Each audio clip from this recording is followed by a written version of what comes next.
जैसा गुरु कहते हैं वैसा ही मान लेता, स्वीकार कर लेता है, उसका अपना कोई कमेंट नहीं। दूसरी प्रकार का होता है जो दो या दो से अधिक लोगों में बात होती है, बाद की शिक्षा दिया जा रहा है, गुरु शिक्षा दे रहा है, प्रश्न शिष्य के अंदर समझ में नहीं आता तो पूरे श्रद्धा के साथ समर्पित होकर के गुरु से प्रश्न पूछ लेता है कि यह मेरे समझ में नहीं आया या इसका क्या कारण है। जैसे श्रीमद् भगवत गीता में समय समय पर अर्जुन के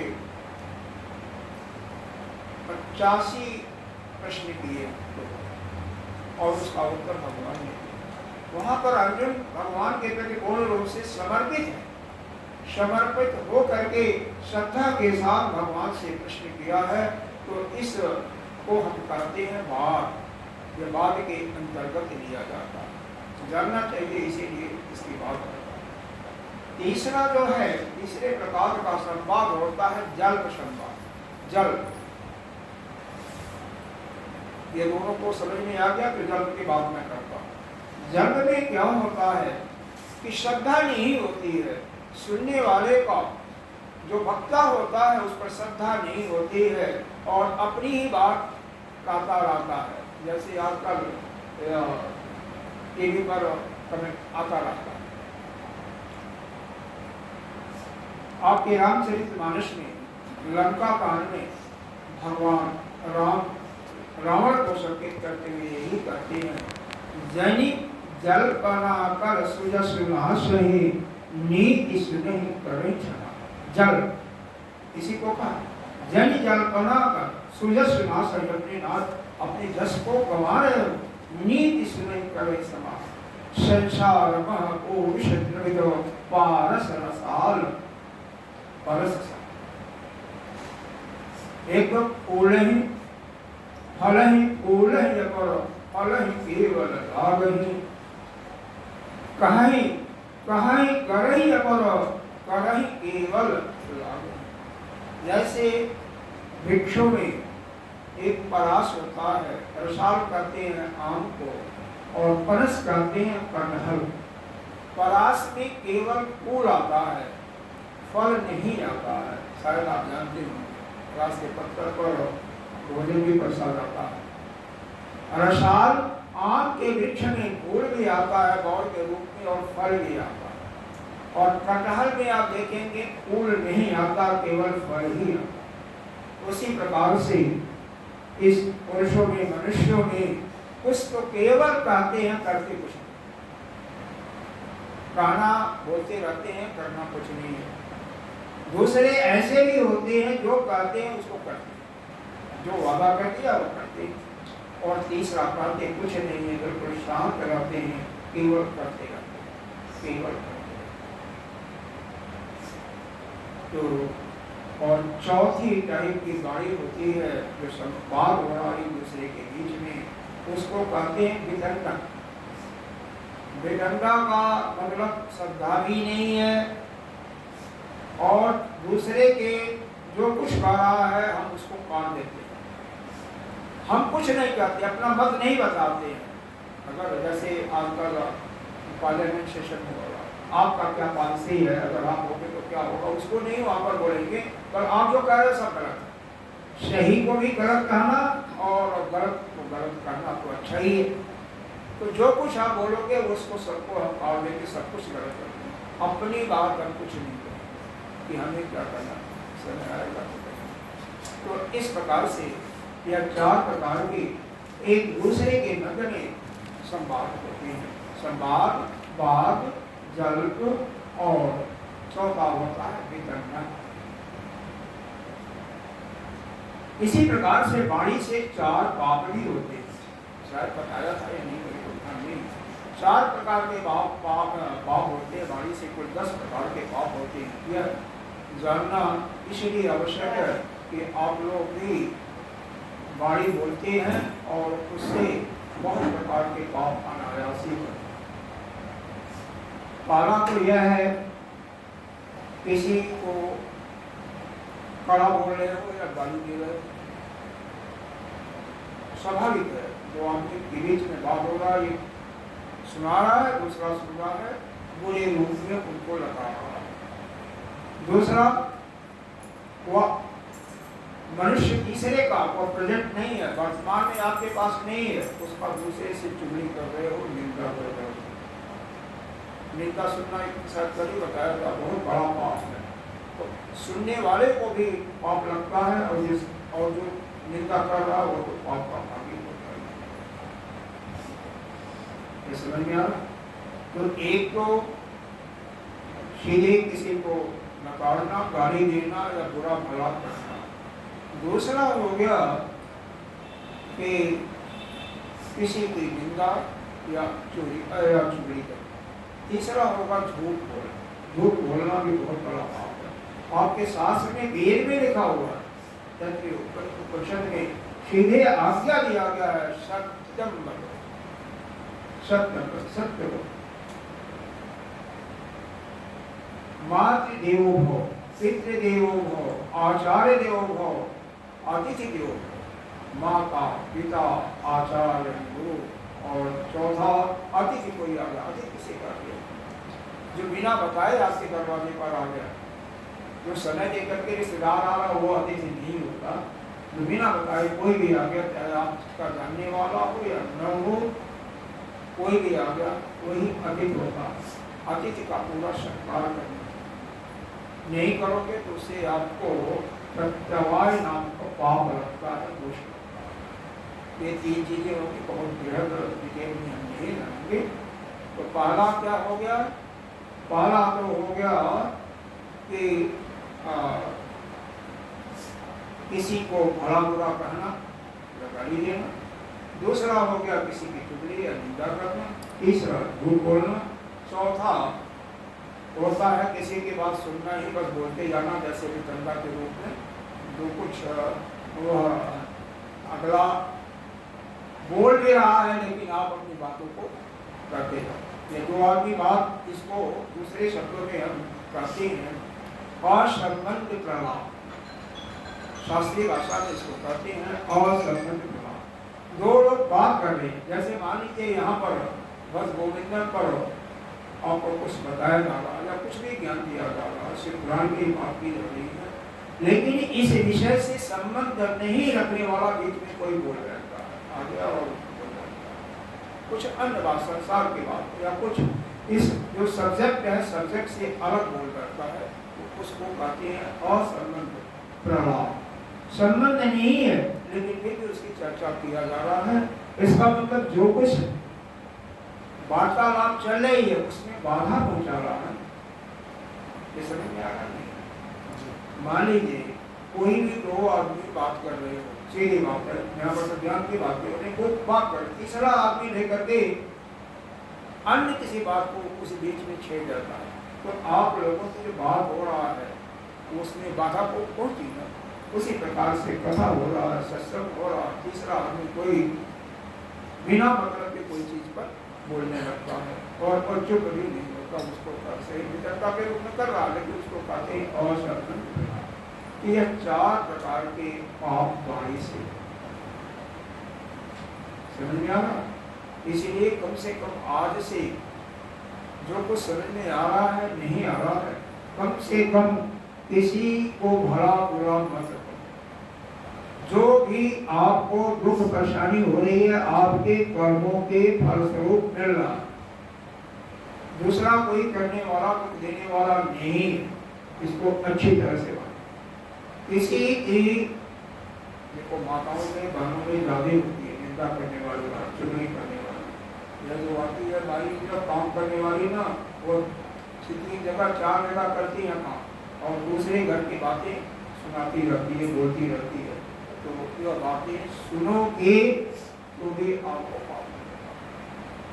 झूठ बोलना तो महापाप ही है, सभी जानते हैं। और चौथा, कोई भी बात चल रहा है, संवाद चल रहा है, बात चल रहा है, उसके बीच में बिना संबंध के उससे संबंधित प्रश्न करोगे तो वह उसके अंदर नहीं आएगा, वो पाप नहीं होगा, वो आप अपनी शंका का समाधान करने के लिए पूछ रहे हो। इसी प्रकार से मन से और शरीर से भी तीन प्रकार के पाप होते हैं। शरीर से 3 प्रकार का पाप, किसी को मार रहे हो, गलती किया है जैसे भी उसको दंड दे रहे हो, किसी के वस्तु को चोरी कर रहे हो वो भी पाप, और किसी असहाय का के साथ व्यभिचार व्यभिचार करना भी बहुत बड़ा पाप है। ज़्यादा आजकल समाज में बहुत फैला हुआ है। तो यह शरीर से पाप होगा। मन से भी इसी प्रकार के तीनों पाप होते हैं। मन में किसी के मारने की योजना बनाना, क्योंकि जो भी हम कर्म करते हैं शरीर से पहले मन में आता है। मन से किसी के प्रति योजना बनाओ कि उसको मारना है या मरवाना है, वो भी। चोरी करने का, किसी के पास बहुत सुंदर खेत में हरी हरी मटर लगी हुई है, उसको मन में मनाओ कि किस प्रकार से उसको उखाड़ करके अपने गाय भैंस को खिला दें और हमारी गाय भैंस अच्छा मिले। किसी प्रकार का चोरी का इल्जाम लगाना, या उसके पास गाड़ी है, बहुत सुंदर गाड़ी है, उसको किसी तरीके से उठा लेगा। और तीसरा, उसी के पास किसी से विचार करने की योजना कि यह बहुत सुंदर है, इसके किस प्रकार से संबंध होने लगा। ये 10 प्रकार के पाप बताए गए। यानी मन से, वाणी से, शरीर से, इन्हीं तीनों से पाप होते। इन्हीं तीनों से पुण्य भी होते। शरीर से किसी की सेवा कर रहे हो तो पुण्य है, भगवान की सेवा कर रहे हो अति सुंदर पुण्य है। असहाय की कर रहे हो, किसी अंधे को रास्ता सड़क पार करा रहे हो, वो भी पुण्य है। सत्य बोल रहे हो, वो भी पुण्य।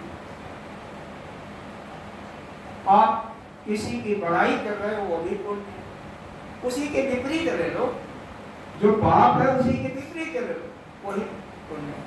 तो हमेशा मन से भी दूसरों के लिए अच्छा सोचो, दूसरों के कल्याण हो इसके लिए करो, भगवान का भजन करो, भगवान का जाप करो, और बेकार के संसार के चिंताओं में मत करो। संसार में क्या हो रहा है वो होता रहेगा, आप उस पर लगाम नहीं लगा सकते, आप रोक नहीं कर सकते।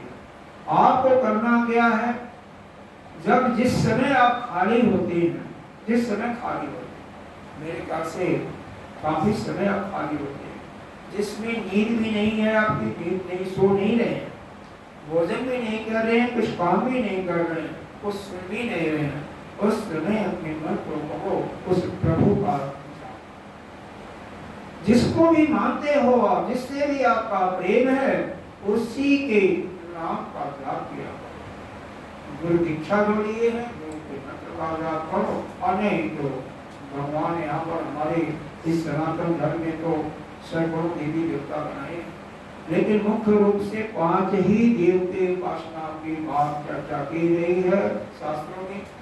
5 कौन है? विष्णु, दूसरा विष्णु की पूजा सबसे बड़ी पूजा है, विष्णु के सहस्त्र नामों का जाप, जिसको कहते हैं विष्णु सहस्त्र नाम। जो नित्य प्रति करता है उसको न तो किसी प्रकार का कभी दुख होता है और न तो किसी प्रकार की आकस्मिक कोई विपदा उसको आती है। धन से भी सब पर किसी को कोई भी किसी भी प्रकार की प्रॉब्लम हो, समस्या हो, तो कुछ न करे विष्णु सहस्त्रनाम पुस्तक हमारे गुरु प्रियंकाओं को आप भी जानते हैं, कोई भी बात होती है कि इसे विष्णु सहस्त्रनाम और वो ठीक।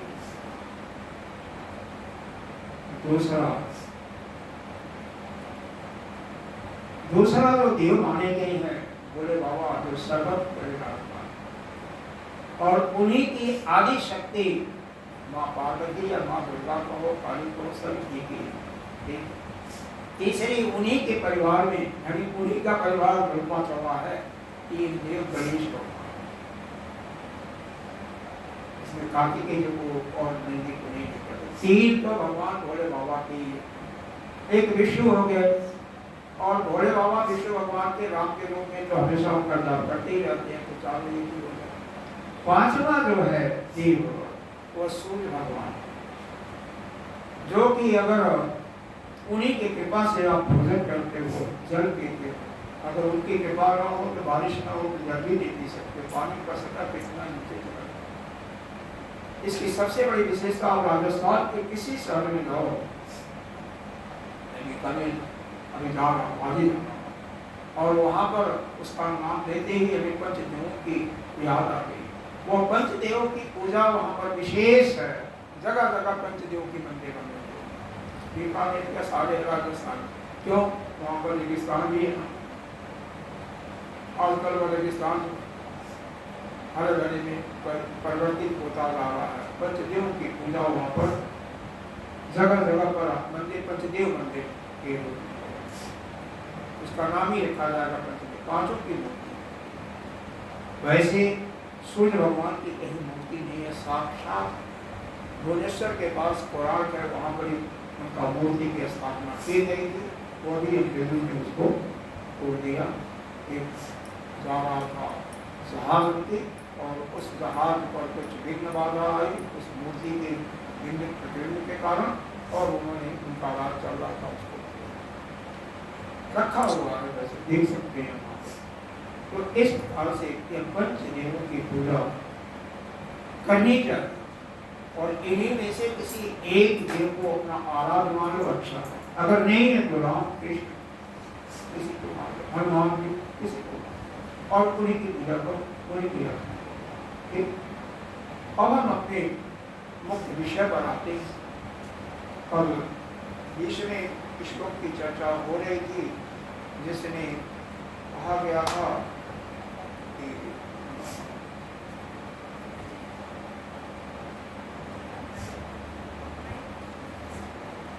पास में कर दो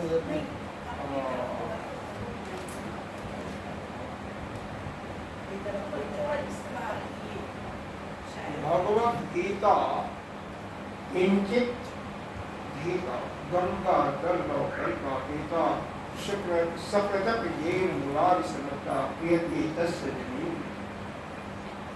भगवद गीता का जो एक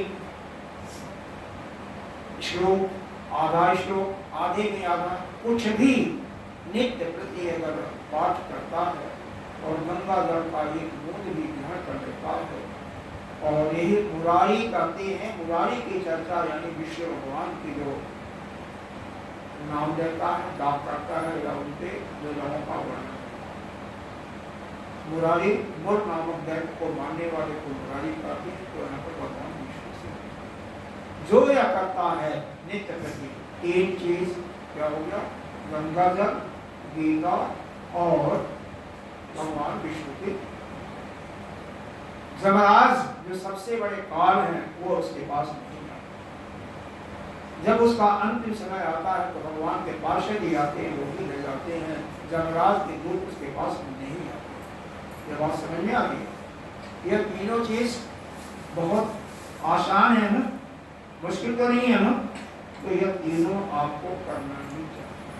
कुछ संतों के अनुसार 5 चीजें यहाँ पर बताया गया जो कि यहाँ पर नहीं है। गंगा गीता, ठीक है,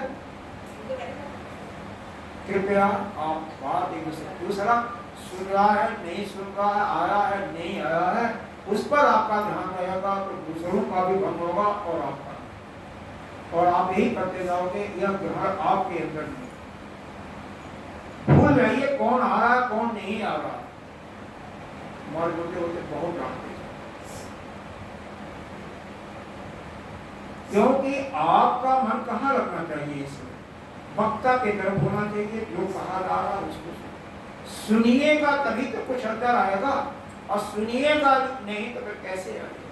श्रवण करके मनन कीजिएगा और निध्यासन के फलस्वरूप उसको अपने अनुभव कीजिएगा, तब जाकर के वो श्रवण करेगा। मन एक साथ एक ही इंद्रिय के साथ होती है, तो इसलिए मन अगर कान के साथ नहीं होगा, मन नेत्र के साथ किसी का रूप देख लिया तो आप के ऊपर खलल पड़ गया ना, आप वो रूप से नहीं उसको सुन पाएंगे। तो इसलिए प्लीज कोई आए जाए, क्यों आ रहा है क्यों जा रहा है, उससे आपका कोई प्रयोजन नहीं होगा।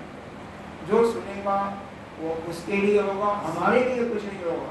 यह आप न भी बैठे, मैं अपने लिए कर रहा हूँ, आपके लिए नहीं, मैं अपने को सुना रहा हूँ। यह भूल करके मत रहिएगा कि मैं आपको सुना, इससे हमारा अपना कल्याण होगा। आप सुनिएगा तो आपका भी कल्याण होगा, उससे हमारा कोई लेना देना नहीं। ये समझ में आ रही है? समझ में आ रही है? तो दूसरे शब्द करते हैं, जैसे यहाँ पर गीता और गंगा जी के विषय में बताया गया ना, तो वहाँ पर कहे कि गौ को भी ले लीजिए ना, गौ माता जिसको मानते हो, मानते हो कि नहीं मानते? और यहाँ क्या विशेष हमने देखा है, अहमदाबाद गए थे वहाँ भी देखा, बीकानेर जाएंगे वहाँ भी देखेंगे, क्योंकि गौ लोग रखते नहीं है शहरों में गाय नहीं पा सकते ना, क्योंकि गवर्नमेंट का कोई प्रतिबंध होता है। तो गायों को खिलाने के लिए चारा लाते हैं, अपने से नहीं लाए तो वहाँ पर कोई नौकर होता हुआ लाता है और पैसे दे करके खिलाते हैं। तो गौ की सेवा एक इसमें यह सत्य रखना है कि एक क्रोनिक डिजीज जानते हो, असाध्य रोग, जिस रोग का कोई दवा नहीं होता, 6 महीना लगातार गायों के बीच में रहा, गायों की सेवा करता रहा, उनका गोबर इत्यादि करता रहा, गाय का ही दूध पीता रहा और उसका रोग ग्रस्त। तो आपके संसारिक सुखों का भी कारण विशेष करके गीता जी अरे गौ माता। तो गाय की महिमा भी उतनी ही है, गीता जी की भी और दुर्गा जी की। आगे चलते हैं। अगला जो मंत्र है, इसमें क्या किया भगवान ने, शंकराचार्य ने, यह 5 क्लेश की बात शायद कल की गई थी, यह प्रस्तुत किया गया था। कौन कौन से क्लेश होते हैं? यह जो दर्शन में विशेष करके आया, वो जो दर्शन का ही सिद्धांत है, 5 क्लेश। पहला आता है अविद्या, दूसरा इसी के, चारों इसी के बच्चे अस्मिता, तीसरा राग, चौथा वेश और 5वां जो आता है उसको अभिनिवेश करते। हम राग देश सभी जानते हैं, नहीं जानते हो? जानते हो कि नहीं? किसी से अतिशय प्रेम करना वही राग है, आसक्ति बना लेता। जैसे अपने छोटे बच्चे के बिना आप नहीं रह सकते, बच्चा कहाँ खेल रहा है और जब तक उसको आप पा नहीं जाओ तब तक आपका मन उसी में लगा। बच्चा बीमार है लेकिन चिंता आपको वही इसी प्रति है राग, और जिसको राग होगा उसको देश भी होगा, ये दोनों जुड़वा उठाइए। और एक जाएगा दूसरा आएगा, दूसरा आएगा, तो राग दोष एक दूसरे के जुड़वा। अस्मिता कहते हैं उल्टा सोच, विपरीत सोच, जो कि अविद्या से, अज्ञान से ही निकलता है। क्यों? अविद्या क्या है?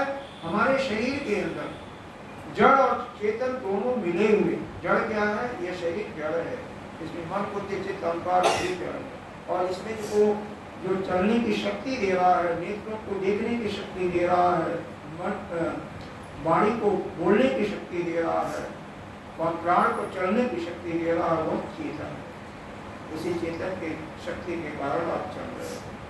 तो जो चेतन दोनों मिले हुए हैं उसको अलग अलग हम नहीं जानते, कैसे करें? हम अपने शरीर को ही अपना मान लेते हैं, इसी को कहते हैं अविद्या, अज्ञान। और इसी के कारण हम कर्ता और भोक्ता मान करके इस संसार में जो दुख का घर है इसको दुखालय कहा गया है, और इसीलिए आते होते बारम्बार जन्मते हैं, बारम्बार मरते हैं।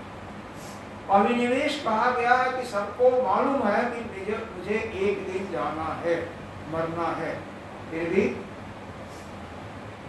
हमें यह आभास नहीं होता कि किसी दिन चले जाएंगे, फिर भी हम झूठ बोलेंगे, गलत तरीके से धन को संग्रह करेंगे, जब उसका परिणाम अच्छा नहीं होता। इसीलिए भगवान शंकराचार्य ने कहा है कि पुनरपि जननम जननम पुनरपि मरणम। कई बार हम उदाहरण देते रहते हैं, पुनरपि जननम, बारंबार जन्म लेना, बारंबार मृत्यु के गोद में आना, बारंबार जन्मों के तो 4 प्रकार के जीव होते हैं, 4 प्रकार के, जो उसमें से किसी प्रकार के जीव आप बनकर के पैदा होंगे। कौन कौन होते हैं? एक तो जरायुष या किन्नर देव के आप लोग हो, जो गर्भ से पैदा होते हैं, इसमें गाय भैंस भी इत्यादि पशु भी आते हैं। कुछ अंडज होते हैं जो कि पक्षियों के वो अंडा देते हैं और अंडे से खोल करके निकलते हैं अंडज। एक उद्भिद होता है जो जमीन फोड़ करके निकलती है, उसके लिए कोई होती है। स्वेदक पसीनों से निकलती है। जो स्वेदक उद्भिद, स्वेदक, अंडज और जरायु या पिंड से 4 प्रकार के जीव हैं। तो किसी न किसी प्रकार से आप किसी न किसी रूप में अपनी वासना के अनुसार यहाँ से जाने के बाद आप दूसरे जन्म में आओगे। तब तक आओगे जब तक आपको ठीक ठीक अपने स्वरूप का ज्ञान नहीं हो। आप अपने स्वरूप को समझ जाओ तो फिर दोबारा आपको नहीं आना पड़ेगा, क्योंकि आपका शुद्ध स्वरूप क्या है? ब्रह्म स्वरूप। आप स्वयं ब्रह्म हो, लेकिन अपने को ब्रह्मवश जीव मान बैठे। जीव मान बैठे तब भी ठीक है, लेकिन आप तो शरीर को ही मान बैठे हो, शरीर को ही अपना मानते हो। और शरीर को अपना मानने के कारण शरीर के साथ जितने भी संबंध हैं, जितने भी आपके रिश्तेदार हैं, बेटा है, बेटी है, पति पत्नी, माता पिता, सब शरीर से ही हुए। आपके साथ कोई संबंध ही नहीं है, लेकिन उस संबंध को आप अपना मान करके और दुखी होते हो अगर उस आपके किसी भी संबंधी को दुख हो। शरीर से जो कर्म होता है उसको अपना कर्म मान लेते हो। शरीर अगर कोई चीज भोगता है उसको आप स्वयं भोक्ता बनकर के दुखी हो, और यह कर्ता भोक्ता बनने के कारण ही आप जीव हो। इसी को छोड़ दो भाई, तो निश्चित रूप से आप दोबारा इस 84 लाख की योजना में नहीं हो सकते। छोड़ दो। यह संसार बहुत यह संसार में दुख ही दुख है, उसके अलावा और कुछ भी नहीं, बहुत ही दुष्ट है।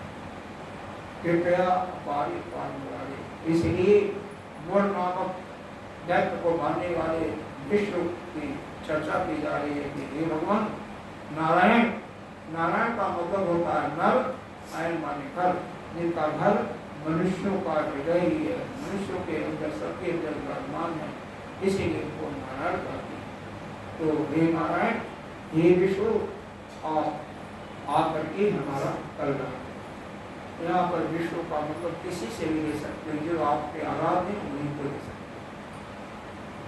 तो आपके सहारे, आपके पास उत्तीर्ण होने के लिए संसार से केवल एक भागवत भजन, इसीलिए कहा गया है भज गोविंदम, भज गोविंदम, गोविंदम भज गोविंदम। यह शंकराचार्य जी ने 31 श्लोकों में इसको बारंबार बताया, जिससे कम से कम सुनने के बाद अगर 31 बार भी सुनेगा तो गोविंद का नाम तो आएगा। गोविंद का मतलब गोविंद का नाम नहीं लेते हो, शिव का नाम लेते हो तब भी एक ही बात है। राम का लेते हो, गणेश वाले गणेश जी का पूजा करते हैं तो भी एक ही बात है। लेकिन आपका जो भी समय है नित्य निरंतर केवल उनके ही चिंतन में। अब आपका सत्य हो कि मैं सोना नहीं है, क्या मुझे सोना भी है ना, क्या करता तो नींद भी चाहिए, तो सोने के पहले ले लो और जागने के तुरंत बाद अपने आप ही अगर भगवान का नाम आता है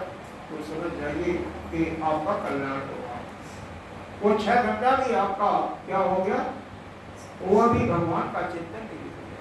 कोई काम कर रहे हो, चाहे स्वेटर बिन रहे हो या कोई ऑफिस में काम कर रहे हो, काम स्टार्ट करने प्रारंभ करने के पहले भगवान का चिंतन है।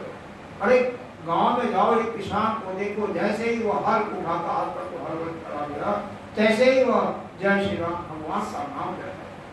और जब वहाँ रखेगा, बैलों को जोड़ेगा तो भी भगवान का नाम लेगा, छुड़ाएगा और नाश्ता करेगा तो भी भगवान का नाम लेगा। बाकी समय में बेशक नहीं करता, लेकिन इसीलिए गृहस्थ को सबसे श्रेष्ठ माना गया है, क्योंकि जगने से लेकर के अंत समय तक जो जो क्रियाकलाप करता है उसमें भगवान का नाम है। तो आप कम से कम उस प्रभु का नाम लीजिएगा। तो आपको मैं अभी नहीं कह रहा कि हर समय ही जाप करते रहो, अगर करोगे तो बहुत सुंदर है, श्रेष्ठ है, उत्तम से उत्तम है। लेकिन अगर वो नहीं हो पाता समय है तो जो काम करो, काम के पहले भगवान का नाम ले लो, और काम जो करो वो भगवान के लिए कर रहे हैं ऐसा मन में भाव है, ऐसा सुंदर भाव आया कि जो हम कर्म कर रहे हैं, भोजन बना रहे हैं भगवान के लिए, कर्म कर रहे हैं भगवान के लिए, घर का निर्माण करवाए भगवान के लिए, तो सब उसी के लिए हो जाए तो आपका कल्याण तो होना ही होना है, इसमें कोई संदेह है ही नहीं। तो इसलिए आप जो है ये माया जो है ना भगवान की माया। श्रीमद् भागवत के 11वें स्कंद में प्रश्न पूछा था, 9 ऋषि आए थे ना, हरि कबीर इत्यादि, उन्हीं में से एक ने पूछा था माया क्या है और माया से कैसे पार। इसका जवाब भगवान ने यही दिया था, माया क्या है, जो आप देख रहे हो वो सत्य नहीं है, और जो सत्य है उसको, जो देख रहे हो वो सत्य नहीं, और जो सत्य है उसको देख नहीं है। सत्य क्या है, वही ईश्वर। ईशावास इदं सर्वं जगत किंचित जगत्यान्तरे, संसार में जो कुछ है वही है ईश्वर। उसको नहीं देख पा रहे हो ना, लेकिन जो देख रहे हो नाना प्रकार के भेदों की संज्ञा, यही माया। आपके बाल बच्चे आपको दुख होगा कि हो सकता है कि मैं उल्टा बोल रहा हूँ, लेकिन ये सत्य है। जो भी है घर परिवार धन दौलत सभी का सब, यह हमारा बात हो रहा यदि माया ही, लेकिन जो माया भगवान को मिलाने वाली है उसको सद माया कहते, उसको योग माया का नाम दिया, और जो भगवान से अलग करने वाली उसको महामाया का नाम दिया। तो जो कि यह जो है, क्योंकि वास्तव में हम सब एक ही हैं, अलग है ही नहीं है, सब कुछ ब्रह्म ही है। तो ये माया के रूप में दिखाई दे रहा है आपको, मैं कुछ कर रहा हूँ और आप कुछ, लेकिन चूंकि इससे कल्याण आपका होने वाला है, इसलिए इसको हम योग माया करते हैं और इसको करते रहना चाहिए। तो यहाँ पर यह आ रहा था कि माया को कैसे, माया से कैसे पार होगे। तो माया जिसकी है उसी की आराधना करोगे ना। मान लो कोई सामान आपसे इनसे मांगने जाओ पंडित जी से, तो पंडित जी का जो सामान होगा जो होगा वही तो दे सकते हैं, जो इनके पास है बिना मांगे हुए तो नहीं दे सकते हैं ना, और उसके लिए इनको प्रश्न करना पड़ेगा। कोई चीज किसी से मांगने जाते हो पड़ोसी से, पहले पड़ोसी की प्रशंसा तो करते होगे ना कि आप बहुत अच्छी हैं, आप बहुत भाग्यवान हैं, बहुत दयावान हैं, और फिर कहते हैं कि हमारे चाय की पत्ती कर गई, आप पीनी नहीं है, थोड़ा सा दे दीजिए, और भी खुश होकर के दे देंगे। तो उसी प्रकार से माया जो भगवान की है, तो उनकी प्रार्थना तो करनी पड़ेगी, को खुश तो करना पड़ेगा ना, तभी तो उस माया से पार होने को उद्धार करेंगे। तो उस माया से यदि पार होना है तो उस भगवान का, उस मूल नामक दैत्य को मारने वाले का विष्णु की प्रार्थना है। जिसने माया बनाया है नारायण ने, उसी का पालन करो, उसी का कल्याण इसी में है कि उस परमात्मा को, ब्रह्म को किसी रूप में जानो, लेकिन आप उसकी आराधना ही करते रहो। तो सिद्धार्थ जी ने भी बहुत सुंदर शब्दों में लिखा है, मोह सम दीन दीन हित तुम समान रघुवीर, अस विचार रघुवंश मणि हारो विष्णु। हम मोह सम दीन दीन, आप दीनों पर गरीबों के कल्याण करने वाले, गरीबों की रक्षा करने वाले हो, लेकिन मेरे से कोई गरीब नहीं है और तुम्हारे साथ समान कोई दयावान ही नहीं है। ऐसा समझते हुए मेरे सारे पीड़ाओं को, मेरे कष्टों को भी भगवान करो। गीता जी में भगवान इसी को दूसरे शब्दों में परिभाषित करते हुए दूसरा मंत्र पढ़ते थे। अब जो पहले भी संतों पर कटाक्ष किया गया था कि कोई बाल खाता है, कोई उसको मुंडन लेता है, कोई उसको कुछ डाल रख लेता है, नाना प्रकार के केस बना करके 13वां श्लोक का केवल पेट पालने के लिए भूखता है। अगर ब्रह्म विद्या प्राप्त करने के तरफ चलता तब तो वो ठीक, लेकिन भगवान के तरफ न जा करके केवल पेट पालने तक के लिए ही सन्यासी बना है, तो उससे बड़ा मूर्ख और धूर्त कोई नहीं। संसार को छोड़ा और संसार को छोड़ने के बाद जो है फिर पेट पालने के पेट तो भाई कहीं पल सकता है। पशु पक्षियां भी पेट पालती हैं, कुकुर का भी तो पेट पलता है, लेकिन इसके लिए लोगों को जो धोखा देता है, जैसा कि समाज में कभी कभी सुनते भी होंगे, तो उससे बड़ा धोखा कोई। यहाँ पर भी जोगियों के विषय में दिया हुआ है क्या, अलच्छा चरपिट वेचित कर्म। यह चरपट किसे कहते हैं इसको समझो। यह जो हम फेंक देते हैं, कोई कपड़ा फट गया उसको फेंक देते हैं।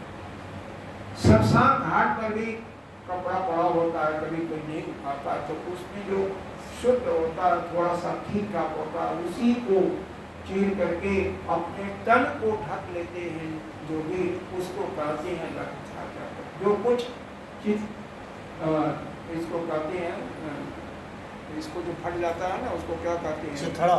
चिथड़ा। उस चिथड़े को उसको से सा करके उसको बांधता है, तो परिचित करता है, उसी को कहता है गुदड़ी।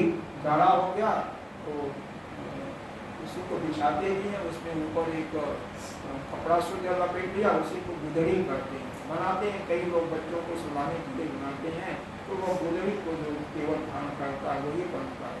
कई लोग बलकर वस्त्र को धारण करके, एक बार आए थे, कौन से बाबा थे वृंदावन में, वो उनकी पूजा हो रही थी, किसी को जाना जो जो चीनी में रखा जाता है ना बोरे में, बोरे को बांधते थे। जब बाबा जय गुरुदेव की बात, जय गुरुदेव बाबा, तो वो क्या करते हैं, चार को बांधते हैं। वो नहीं पर महाराज वो सब तो ठीक है, लेकिन बात क्या है, जिसका मन अपने लक्ष्य में लगा हुआ है, लक्ष्य क्या है, उस भगवत प्राप्ति, उस ब्रह्म विद्या को प्राप्त करना, अपने स्वरूप को जानना, वह ठीक है। और वह जो जोगी केवल उसी अपने लक्ष्य के तरफ जाता है, वह किसी प्रकार का वह संकोच नहीं करता, जो कुछ मिल गया उसको पहन लिया, और वह क्या करता है, पाप और पुण्य को न देखते हुए, किसी की तरफ न देखते हुए, केवल अपने रास्ते पर चलता है। यानी उस ब्रह्म ज्ञान को प्राप्त करने के लिए उसका संकल्प जो है उसी पर चलता रहता, बाकी का कुछ भी नहीं, गुण और दोष को भी नहीं देखता है। कहीं से भी उसको गुण मिल जाता है, ज्ञान मिल जाता है, वो वहीं से उठा है। जैसे सोना है, गंदगी में नाले में पड़ जा, अगर आपको दिखाई दिया हुआ एक सोने की अंगूठी पड़ी हुई है, तो उठा लो, उसको साफ करके और अपने हाथ को बाद में साफ कर लोगे ना, करोगे नहीं, करते होगे। कोई भी चीज रुपया मिल जाए, बहुत सारा गिरा हुआ किसी का, तो भी उठा लो। यद्यपि ये सब ऐसे ही है, कई बार आपका तो कुछ झूठ होते हैं, आपको फंसाने के लिए भी ऐसा कर देंगे। इसीलिए शहर में कहीं भी सड़क पर पड़ा हुआ उठाओ, नहीं तो कभी वो छिपे हुए होते हैं गुंडे और आपको पकड़ लेंगे।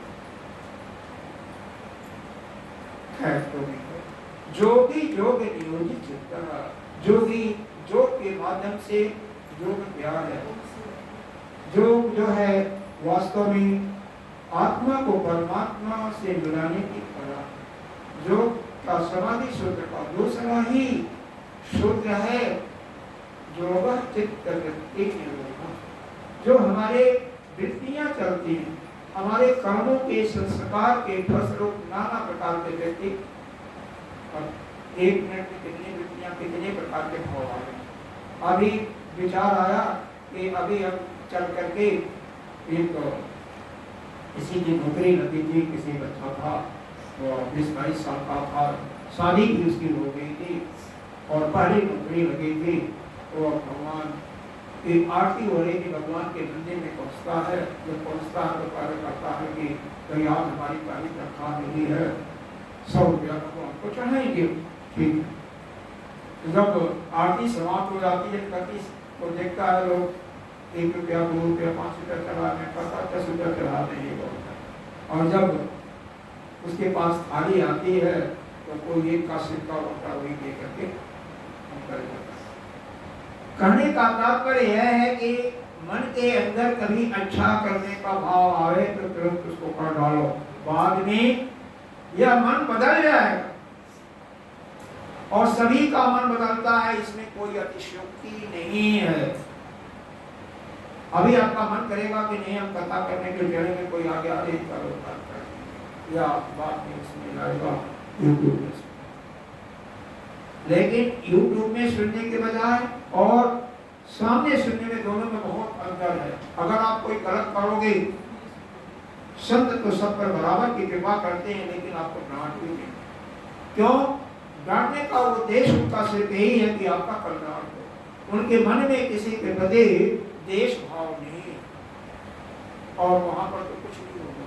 तो वह जो चोट आघात आपके अहम पर दिया जाता है, वह केवल सामने ही सुन करके किया जाता, नहीं तो अहम पर चोट। और जिसका अहम नहीं टूटेगा ना, उसका कल्याण कभी नहीं।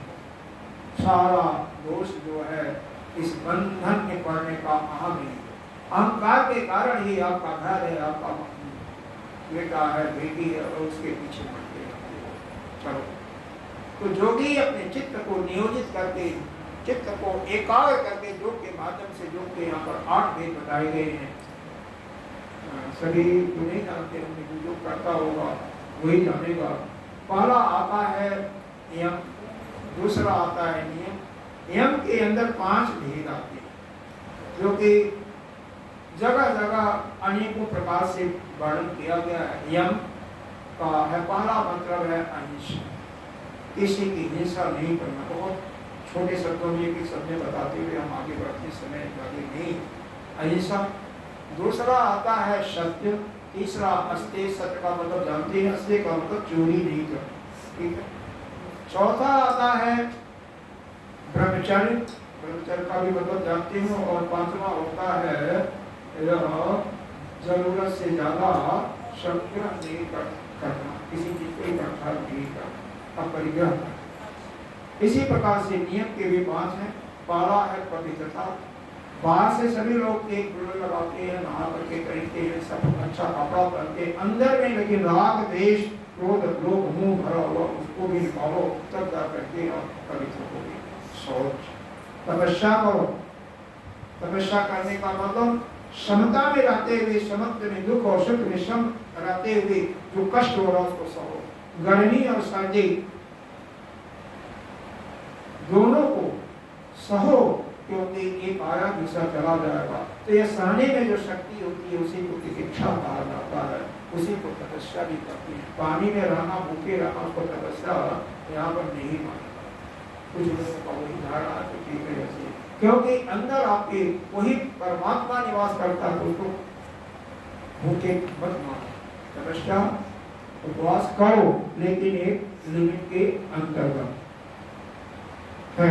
अपनी अपनी अलग है, लेकिन जो भी जैसे भी करता है वैसे भी ठीक है, किसी का आलोचना करना है। इसके बाद आता है आपका स्वाध्याय, अच्छे ग्रंथों का, शास्त्र का, गीता है, उपनिषद है, पुराण है, उनको पढ़ो।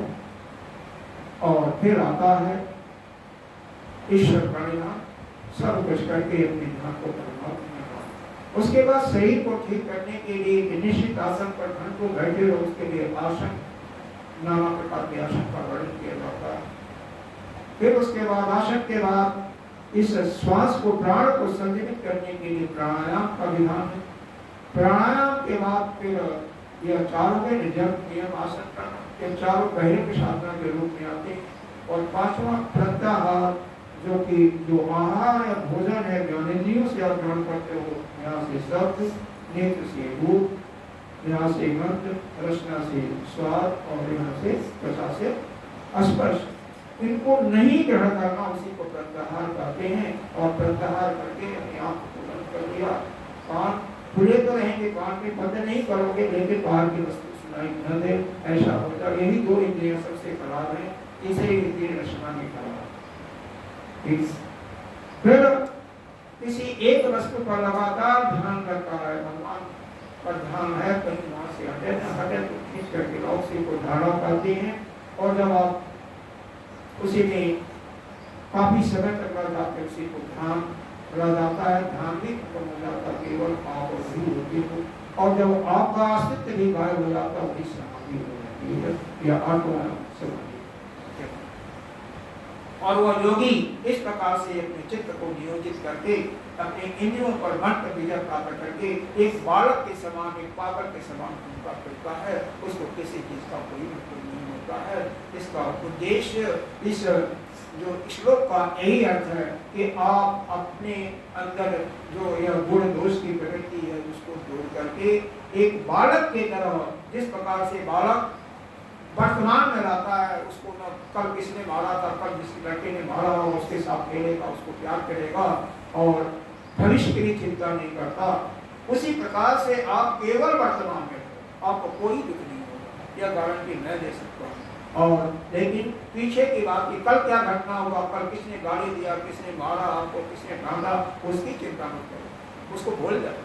कल क्या खाने को मिला, उपवास किया नहीं किया, कल की सोच चिंता भी मत करो, कल मिलेगा नहीं मिलेगा। अरे जो आज परमात्मा ने दिया है वही कल भी देगा, कल भी वही देगा, उस पर इतना विश्वास रखो।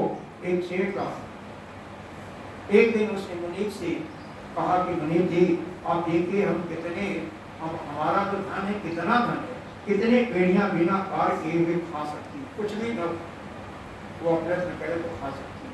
कुछ देर के बाद से कैलकुलेशन करता है, जोड़ता बढ़ाता कहता है महाराज आपकी 7 पीढ़ियां खा सकती हैं लेकिन 8वीं पीढ़ी के लिए कुछ नहीं होगा।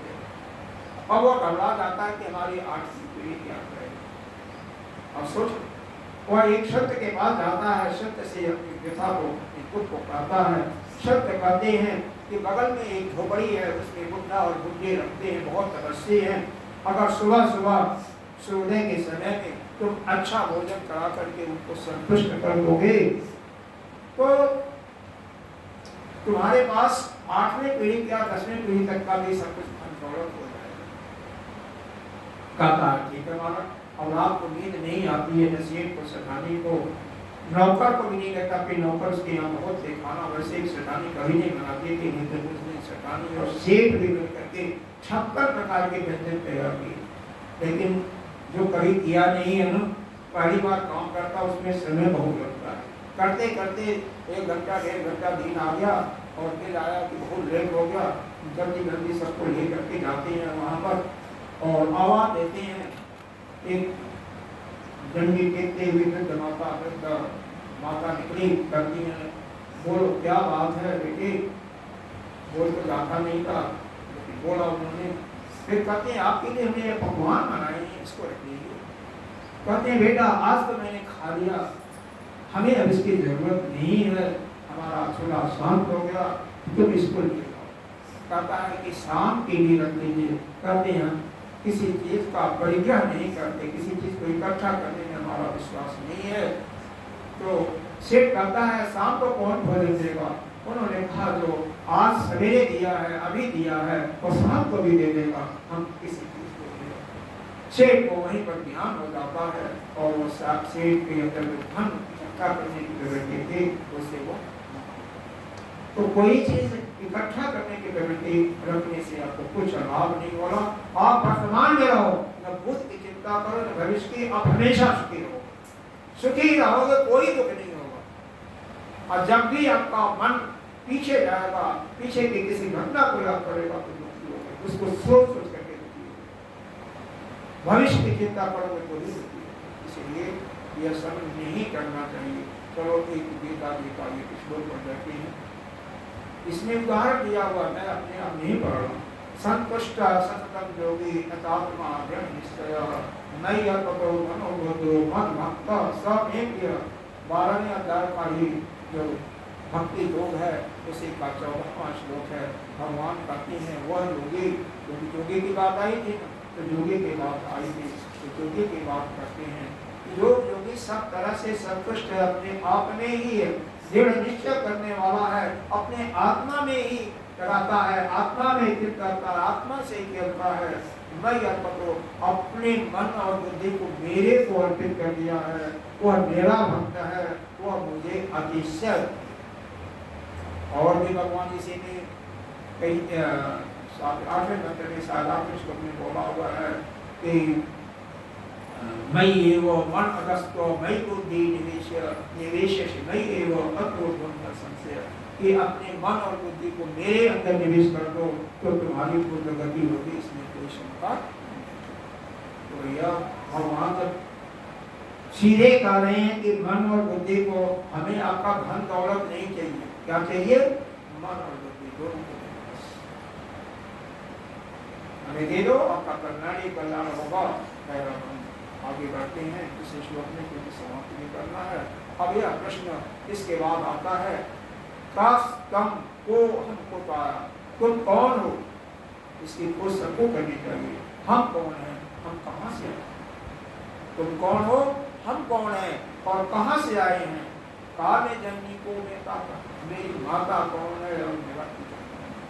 एक ही भाव है, सर्वम सारम। इस प्रकार सब सारा जो संसार है उसको स्वप्नवत देखे हुए, निस्सार देखते हुए विश्व तत्व संसार को छोड़ करके, यानी संसार को ही सारहीन समझते हुए क्या करो? उस प्रभु का चिंतन करो, तत्व जानने की चिंता करो।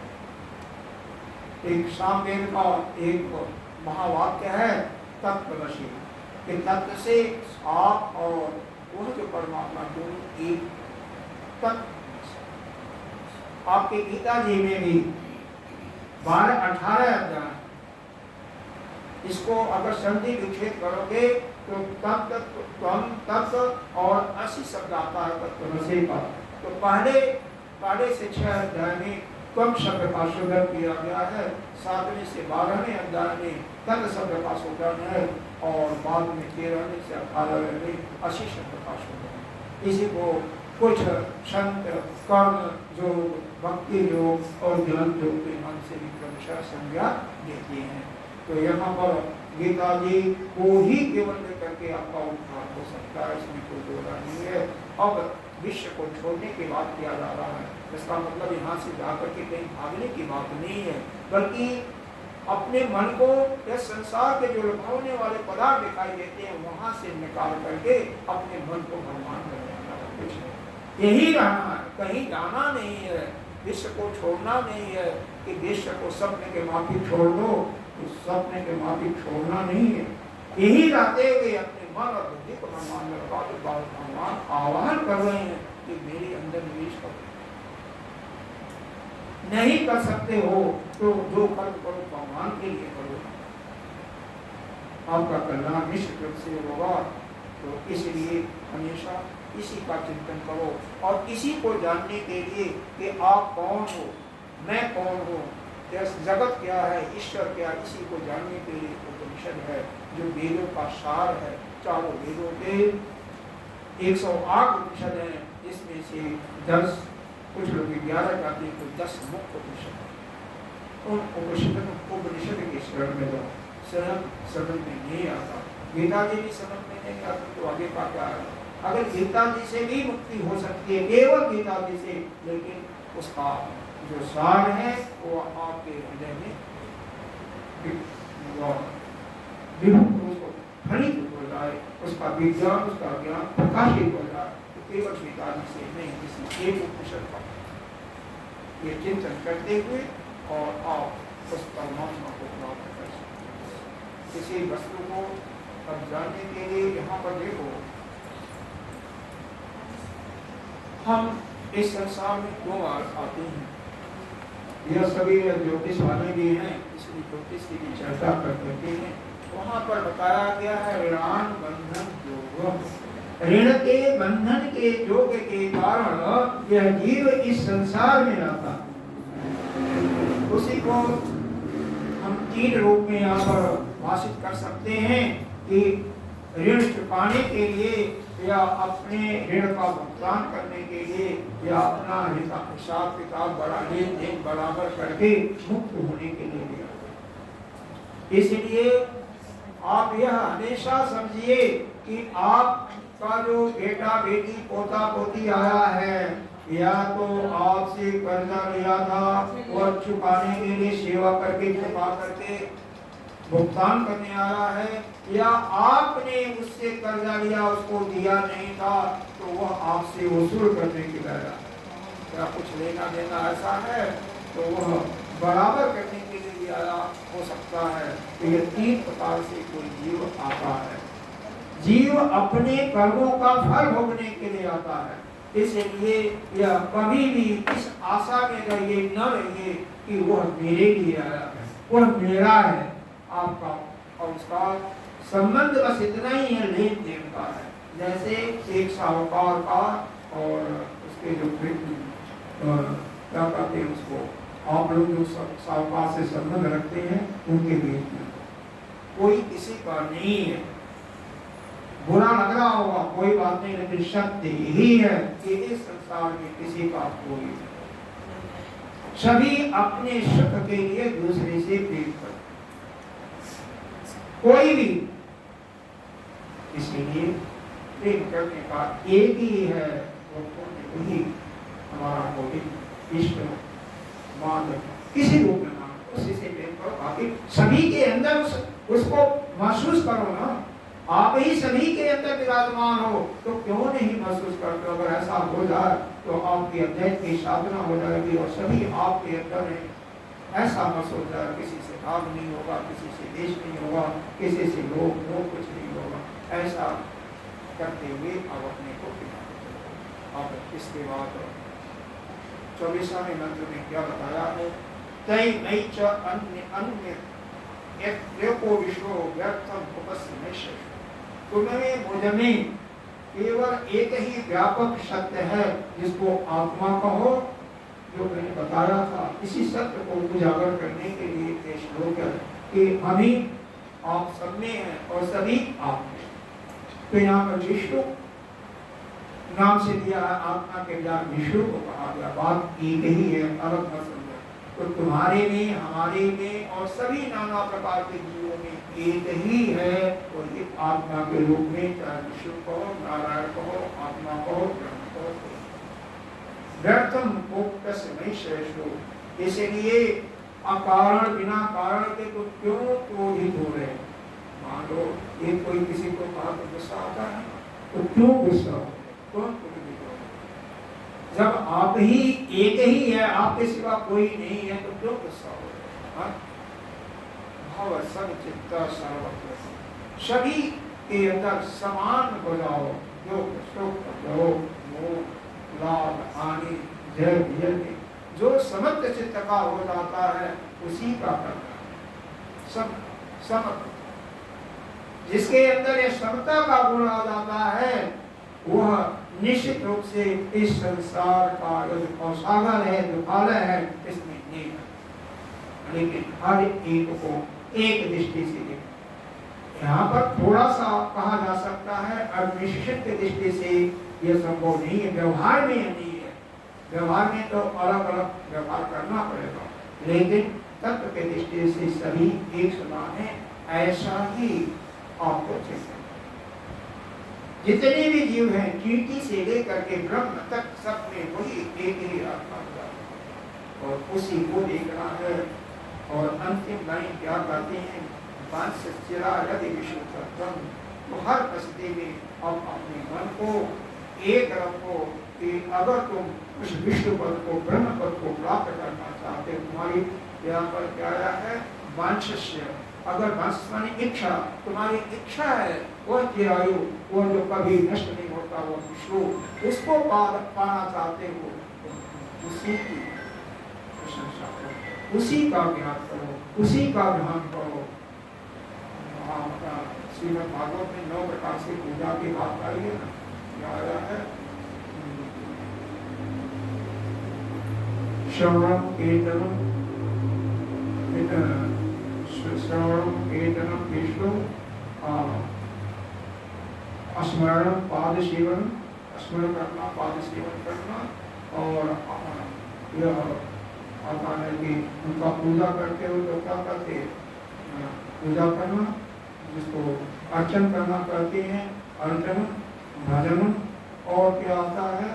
अंत में आप निवेदन आता है, चाहे साख्य के रूप में मानो, चाहे सेवक के रूप में मानो, सखा के रूप में जैसे अर्जुन ने माना था, या हनुमान जी के जैसे उन्होंने सेवक के रूप में माना था, और अंतिम आत्मनिवेदन अपने को पूर्ण समर्पित कर देना उस परमात्मा।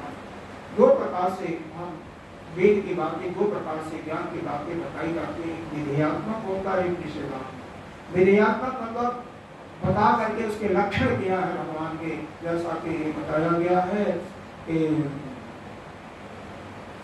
यह उपनिषद है आपका ईशावास्य उपनिषद में 8वां मंत्र। प्रत्येगात्मा ने यह सर्वत्र वही भाषित है, सर्वत्र व्यापक है। प्रत्येगात्मा प्रज्ञात और क्या है फिर शुक्र मतलब वह तेजवान है। अकायम अवर्णम उसका शरीर नहीं है, अवर्ण उसको कोई भाव भी नहीं, चोट नहीं। स्निग्ध वर्म उसको कोई अस्निग्ध रूई इत्यादि होते हैं वह भी नहीं है। शुद्ध है और अपापिदम वो पाप गुण से भी बाधित नहीं, ऐसा है।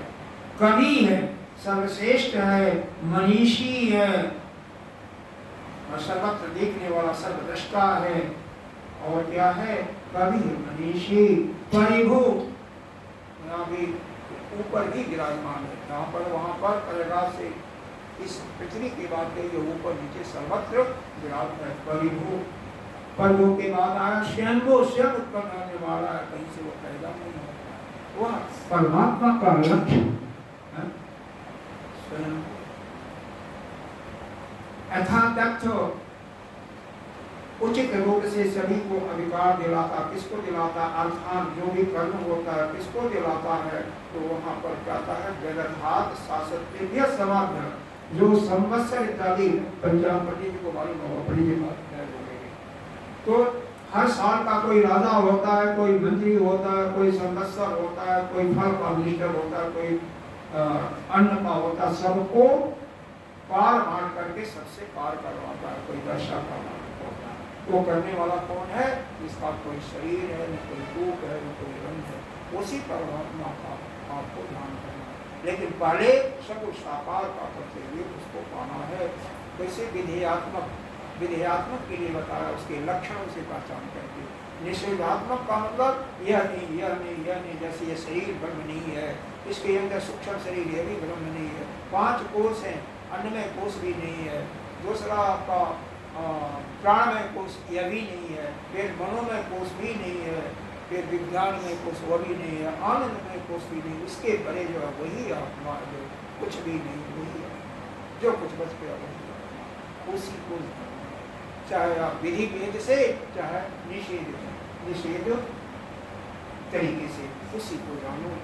और इसमें गीता जी ने बताया जो वस्तु परमाणु संगम तत्वाद सिद्ध सिद्धयो समोभक्ता समर्पण, क्षमता की बात आई थी, उस क्षमता के ऊपर बताया गया था कि योग में स्थिर होकर के कर्म को करो, आसक्ति को छोड़ करके। हे अर्जुन, तुम आसक्ति को छोड़ लो और आसक्ति को छोड़ करके योग में स्थित होकर के कर्म करो। चाहे तुम्हें सिद्धि मिले, यानी तुम्हें जो चाहते वो फल मिले, या तुम उसमें फेल हो जाओ, असफल हो जाओ, दोनों स्थितियों में समर्पण समान रहो। उसी को समर्पण योग की परिभाषा दिया गया है, उसी रूप में निश्चिंत समर्पण योग, जो सम रहता है, हर एक को एक दृष्टि से देखता है, उसी को सम कहा जाता है, उसी को योगी कहा जाता है, उसी को भक्त भी कहा जाता है, उसी को ज्ञानी भी कहा जाता है।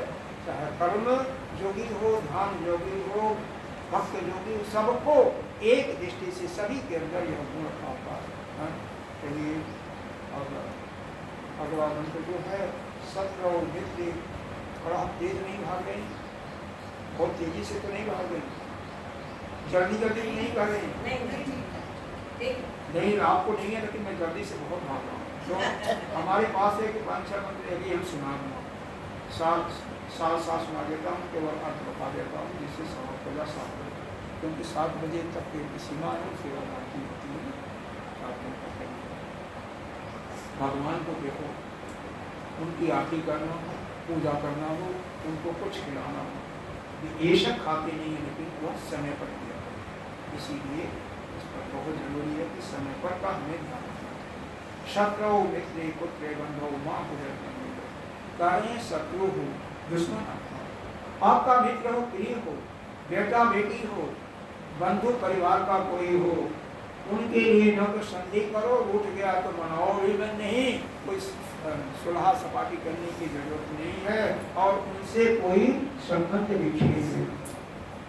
अब कम से कम इस श्लोक को पढ़ करके आपके परिवार में, बड़ा परिवार होता, कोई बेटा रूठ गया, पति रूठ गया, माँ रूठ गई, पिता भाई रूठ गया, कोई भी रूठ गया, तो न तो सुलह करने की कोशिश करो और न उससे हटने की कोशिश करो। सर्व अश्विन अपि तस्यात्मानं सर्वत्र सिद्ध भेदा ज्ञानम। अपने को सर्वत्र देखो, सभी में अपने को ही देखो और अज्ञान से उस तत्व, ये जो भेद दृष्टि है उसको समझो। ये पहले पीछे भी श्लोक में आया था कि सभी के अंदर आप ही विराजमान और आप जो है आप सभी हमारे अंदर विराजमान। तो यह जब हम भेद दृष्टि अलग अलग आपको देखते हैं तो ये भेद दृष्टि है, और जब एक दृष्टि से एक देखते हैं तो वही अद्वैत कहते हैं।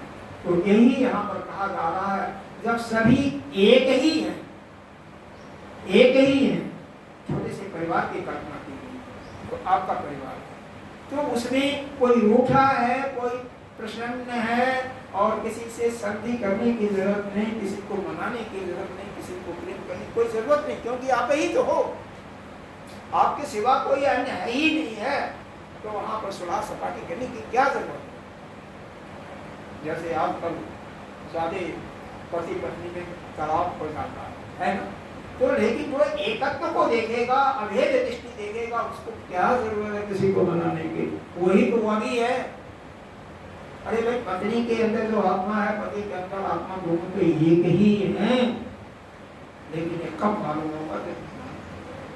अज्ञान हो जाएगा तो किसी की कोई ख्याल ही नहीं करना, सबको एक ही, न किसी से राग, न किसी से देसी कहावत है, न किसी से सटो, न किसी से सटो, सबके साथ एक जैसा व्यवहार करो, न अतिशय प्रेम, न अतिशय कष्ट। यहाँ पर यह चार चीजों का ध्यान रखो कि अब कैसे होगा भगवान प्राप्त करने के लिए, क्योंकि सभी के अंदर एक देखा एक ही है ना। तो समर्पण करो, निष्काम कर्म करो। जो समाज सेवी करते हैं, समाज सेवा बहुत करते हैं, पूरा बहुत बात करते हैं, मंजूरी बताती हैं, तो मानव सेवा करो, लेकिन सेवा करते हुए उसके अंदर अपनी आत्मा को, परमात्मा को देखो, बस यही। नहीं तो सेवा करोगे भी, समाज की सेवा करोगे भी, भगवान को नहीं, उनकी भक्ति करोगे तो आप कठिनाई मार्ग से जाओगे और फिर आओगे जाओगे। अगर सेवा करते हुए केवल एक ही कर रहे हो, चाहे योग की दृष्टि से, चाहे किसी भी दृष्टि से सेवा कर रहे हो, सिखा रहे हो, ज्ञानी में देना, लेकिन दृष्टि यही हो कि आप ही ब्रह्म हो, आप ही वही भगवान हो, तब तो क्या करना है? नहीं, आपको मैं अलग देख रहा हूँ, एक ही है सभी, हमें आप सभी के अंदर है, सभी आप नहीं है। इस संसार में जितनी भी चीजें हैं सभी एक ही है। कोई भाव तो एक तो भगवत की भक्ति हो गई, मानव सेवा हो गया, निष्काम कर्म हो गया, और चौथा के माता निरंतर अध्ययन ज्ञान प्राप्त करने के लिए अध्ययन करना पड़ेगा। इसी के स्वाध्याय की बात की गई है। श्रवण करते हो तो मनन भी करो ना, चिंतन भी करो ना, नहीं तो घर में जाकर के अगर इस पर चिंतन नहीं करोगे भूल जाओगे। अब निष्कर्ष दिया जा रहा है, नहीं अभी एक और 27 से निष्कर्ष। कामं क्रोधं लोभं मोहं त्यक्त्वा आत्मानं पश्यति। काम, क्रोध, लोभ, मोह और भी लगा लो, जितने भी हैं, मद मत्सर, सभी जो शत्रु हैं इनको छोड़ो, त्यागो और अपने आत्मा के अंदर ही सोहम, सोहम भगवान का नाम होता है। कुछ लोग सांस लेते हुए अपने बंगलों वाले जो अलग ये जो बीने की कला सिखाती है, सोहम का हमेशा श्वास के साथ रविशंकर तो सोहम अपने अंदर ही उस आत्मा को देखो, परमात्मा को देखो और उसको देखते हुए काम, क्रोध, लोभ, मोह और मत्सर जितने भी द्वेष इत्यादि सबको त्याग दो। आत्मज्ञान भी ना मोड़ा। अगर यह आत्मज्ञान आपके अंदर नहीं होगा तो आप मूढ़ के मूढ़ ही रह जाओगे, मूढ़ के मूढ़ ही रह ते पश्यन्ते नरके, जैसे कैसे होते हैं नरक में लोग जा करके कष्ट होते हैं, जब लोग में सम्राट के द्वारा प्रताड़ित होते हैं, उसी प्रकार से आप भी प्रताड़ित होंगे। इसलिए इस ज्ञान को प्राप्त करो और कोई मुश्किल नहीं है, समय लगेगा। देखो मुश्किल नहीं है, लेकिन गुरु है कठिन। सभी के अंदर, अपने दुश्मन के अंदर जिस समय आप अपने को देख जाओगे और उसके आत्मा यह समझ जाओ कि हम और दुश्मन एक हैं, तो उससे दुश्मनी तो आपके खत्म हो जाएगी। और जिसके अंदर ये भावना आ जाएगी वो दुश्मन भी आपके पैरों पर गिरेगा। लेकिन उसी समय समझो कि आपके किसी प्रेमी का कोई भी दुर्घटना हो जाती है और आपको कोई, आपका मन बिल्कुल उद्विग्न नहीं होता, मन बिल्कुल रुकावट है, जैसे खुश है पहले वैसे ही खुश है। कोई अच्छी खबर भी आ गई तो भी मन में कोई अंदर अधिक प्रसन्नता नहीं होती, तो समझो कि आपके अंदर ज्ञान की खुला आ रही है और नहीं आप ये गड़बड़ी है। तो इसलिए यह आना ही चाहिए। क्या आना चाहिए कि कुछ भी हो, लेकिन आप दुखी न हो, न सुखी हो। न सुख में जो सुखी नहीं होता और दुख में दुखी नहीं होता, वही वास्तव में ज्ञान है। और कुछ आपको और बताया जा रहा है, जो पहले भी आ गया था। क्या करना चाहिए आपको? केयम गीता नाम शास्त्र, आपको करने के लिए शास्त्र का निचोड़ जो पहले बताया गया था, 4 श्लोकों में निचोड़ बताया जा रहा है, ये आया था पहले भी। तो गीता और विष्णु सहस्त्रनाम स्तोत्र का पाठ करो, तुमको गाओ, गुनगुनाओ मन में। ध्येयम श्रीपति रूप दर्शन, श्रीपति श्री किसको कहते हैं जानते हो? लक्ष्मी के सभी जानते होंगे, मैं आपसे नहीं पूछा हूँ। श्री को जानते हो, सभी को लक्ष्मी चाहिए, लक्ष्मी को जानते होगे। अभी आराध्य दीपावली पूजा करोगे ना, हाँ, तो उनके जो पति हैं ना विष्णु भगवान, उनको ध्यान करो, उनको ध्यान करो और अपने चित्त को सज्जन संतों के साथ लगाओ। सज्जन पुरुषों के, भगवान के जो भक्त हैं उनके साथ या संत के साथ, गुरु के साथ लगाओ। और क्या दीन जना, और जो धन है, जो दीन दुखी हैं उनको बांटो, इसलिए इकट्ठा करो। तो भैया यह 4 चीजें बताई गई हैं। गीता और विष्णु नाम शास्त्र का पाठ मन गुनगुना के रहना हो तो भी, अरे नहीं बैठने का टाइम है, बहुत काम बिजी है, तो भोजन बनाते हुए गुनगुनाओ, उसमें क्या काम करते हुए गुनगुनाते रहो, हाँ? और भगवान का ध्यान करते रहो, राम नाम करते रहो, राधे राधे करते रहो, कुछ भी जपो, हाँ? सज्जन पुरुष, कोई सज्जन है उसका साथ रहो, अगर कोई पापी है उसका साथ कभी मत करो। कुछ करो मत, अच्छा कोई बात नहीं, वो भी चलेगा, लेकिन दुष्टों का साथ मत करो, पापियों का साथ मत करो। कोई पीने वाला शराबी है उसका साथ मत करो, दुष्टों का साथ। अगर कोई घर में हो गया तो उसको तिरस्कृत करो। इतनी शक्ति रखो। आपका रिश्तेदार है, दामाद भी क्यों नहीं है, लेकिन अगर वो शराब पीता है या मीट मच्छर खाता है तो उसको बिल्कुल त्याग दो, जैसे दूध में से मक्खी को निकाल करके। इतनी शक्ति हो जाए तो समझो कि आप। और धन जो है, जिसको भी जरूरत है, धन को रखने से वो बढ़ता नहीं है, दूसरों में बांटने से ही बढ़ता है। जितना दोगे उसका कई गुना आपके पास आएगा। इस चीज को ध्यान रखते हुए और कर्म करो। और बिना सत्संग के विवेक नहीं होता। बिना सत्संग विवेक कोई तो सीधा किसी पानी का चौपाई का भी याद करो, भगवान कृपा भी स्वर्गन सोई। तो भैया चाहे तुलसी जी को देखो, चाहे गीता जी को देखो, चाहे शंकराचार्य जी को सुनो, बार बार सब एक ही चीज को कहते हैं। तुलसी को अपनाओ, क्या है उसमें कोई ऐसी बात नहीं है। लेकिन सुख में अगर भोग करोगे, कहते हैं सुख प्रेते रामा भोग। सुख के लिए मनुष्य भोग में लग जाता है। भोग क्यों करते? कुछ आनंद मिलता है, वो तत्कालिक क्षणिक आनंद मिलता है, लेकिन पश्चात अंतः शरीर रोग, जब ज्यादा खा लेते हो तो क्या होता है, किसी चीज को भोग लेते हो, भोग की ज्यादा हो जाता है तो शरीर में रोग आता है। सीधा सा यह समझो कि सबसे सुंदर जो भोजन आपको लगता है ना, हालांकि भोजन ही नहीं है, सारे प्रकार के भोजन जितने भी भोग थे जिनसे आपको सुख लगता है सभी इसके अंदर आते हैं। सबसे जो अच्छी चीज लगती है उसको ज्यादा खाओ, देखो आपके पेट में अक्षर हो जाता है, आपस हो जाए निश्चित रूप से, एक दिन एक भोजन। तो किसी भी भोग को, चाहे वह किसी भी इंद्रिय से भोगी जाती है, रसना इंद्रिय से, तो एक खाने वाला चीज, यहाँ से बार-बार इसको पिक्चर देखने की है, यहाँ देखते रहो, यहाँ से सुनने वाली बातें, यहाँ से गंध वाली, यहाँ से स्पर्श, किसी भी से एक जनेंद्रिय भी है उसको भी इसी में लेते हैं संत लोग, तो उससे भी सबसे बड़ा तो भूख की कामना वही से।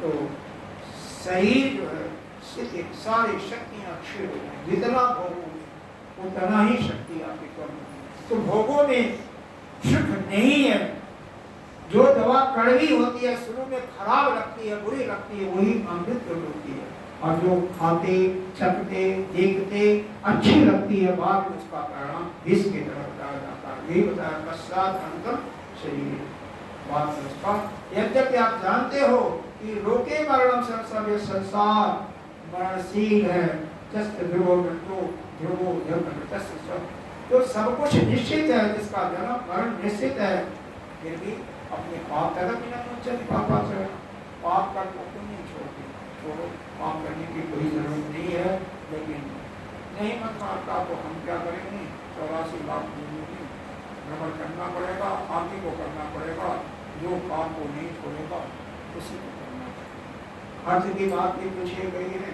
तो 35वें श्लोक में समाप्त हो रहा है।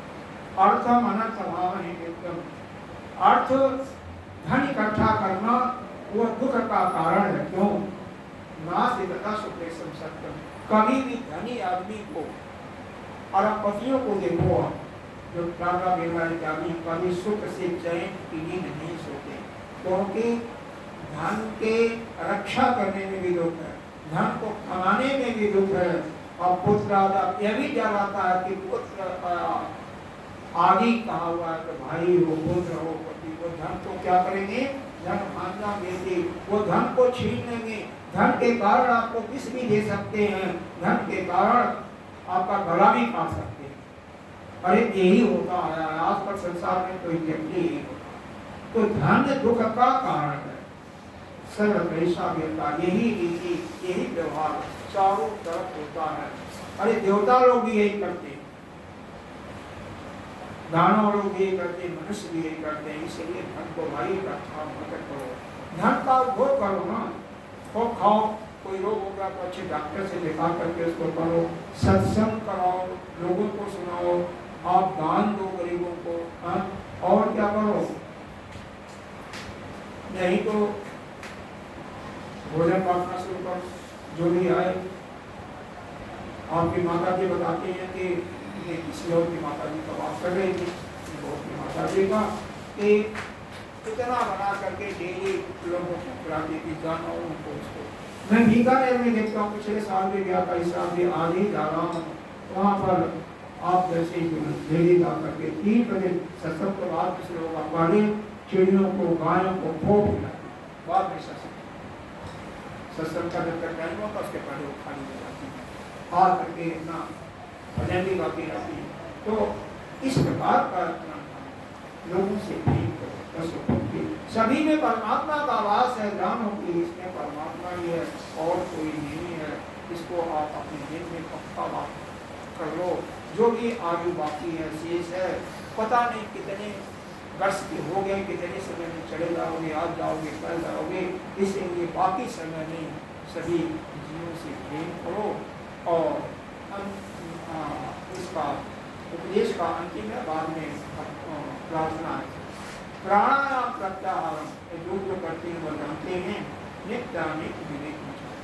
प्राणायाम के द्वारा अपने प्राण को काबू में करो, प्रत्याहार मतलब अपने इंद्रियों से भी बताया गया था, थोड़ी चर्चा किया था। प्राणायाम या प्रत्याहार के द्वारा अपने मन को इंद्रियों से जनित करो। नित्य अनित्य, नित्य क्या है और अनित्य क्या है? वो चेतन शक्ति ही नित्य है, जो आपको शक्ति देती है। बाकी यह शरीर हड्डी मांस पुतला जो है, यह मन बुद्धि चित्त अहंकार, यह निर्जीव है, जड़ है। तो इस ज्ञान को चिंतन करो, इस ज्ञान को अच्छी तरह से अपने अंदर बैठाओ और जाप समय और जाप करते हो ना, भजन जाप तो करते होगे, किसी भी मंत्र का जाप करते हो? नहीं करते हो तो नारायण करके जाप करते। किसी जाप समेत समाधि करो, जाप करते करते समाधि करो। अरे चाहे योग के तरीके से करो, चाहे जप के तरीके से करो, चाहे ध्यान के तरीके से करो। पूर्वधर्मानम अधर्मानम कहते हैं, यत्न पूर्वक करो, बहुत प्रयत्न पूर्वक करो। भज भज गोविंदम, भज गोविंदम, गोविंदम। आपके साथ केवल एक ही सहारा है, गोविंद का भजन, और कुछ नहीं है। अंतिम श्लोक के साथ हो गया, माम उपेक्ष पुनर्जन्म, माम उपेक्ष पुनर्जन्म दुखालय अशाश्वत। यह संसार जो दुख का घर है, अशाश्वत है, क्षण भंगुर है, नित्य परिवर्तन होता, आपको मालूम होता है या नहीं होता है। पुनर्जन्म हमारे कर्मों के कारण से पुनर्जन्म होता है। न आत्मवती महात्मा संत नहीं करो काम करो। जो सिद्ध पुरुष हैं, जो ज्ञान को प्राप्त करके महात्मा लोग होते हैं, वो पुनर्जन्म को प्राप्त नहीं होते। इसलिए तुम क्या करो? गुरु चरणाम को जरिए भक्तों को यदि आप भक्त हो तो गुरु के चरणों में ही आश्रय हो। संसार व गुरु व ईश्वर परमात्मा के ही ब्रह्म है। वैसे तो सभी ब्रह्म है, लेकिन वो ब्रह्म का ही उसका रूप है। और जो श्रोत्री भी है, वेद को जानने वाला भी है, और स्वयं अपने स्वरूप की निष्ठ, ऐसा नहीं कान होने वाले सभी लोग जो अपने स्वरूप में स्थित है, और साथ में ज्ञानी भी है, वेद के अच्छी तरह से समझने वाला है। शे इंद्रिय मानस नियमादेवन, इंद्रियों को अपने बस में करके वृक्ष निज हृदयस्थम, अपने हृदय में ही इस परमात्मा को, अरे वह परमात्मा आपके हृदय में ही निवास करता है, आत्मा रूप में। बस उसको देखने की कोशिश करो। जो आपके अंदर प्रकाश आ रहा है वही परमात्मा है, क्योंकि उसका कोई रूप रंग नहीं है। उस प्रकाश को देखने की कोशिश करो। आप यह देखो, कमरा बंद कर दो, कमरा बंद कर दो, सारे लाइटें बुझा दो, रात में उठो, 1 मिनट शांत रहो, फिर देखोगे कि आपको लाइट आएगी। आपको बिल्कुल ऐसा अंधेरा नहीं होगा कि आपको कुछ दिखाई नहीं। वह आत्मा के प्रकाश के कारण होता है। तो उसी आत्मा को देखने के अपने ही हृदय में देखे, तो बाहर नहीं है। अब है बाहर, ऐसा नहीं, बाहर भीतर सब में, हर जगह भी आपका संबंध प्राप्त है। उसी को अपने अंदर देखने की कोशिश करो। इन्हीं के साथ अपने वाणी को मैं विराम कर देता हूँ। किसी को कोई प्रश्न पूछ सकता है, और मैं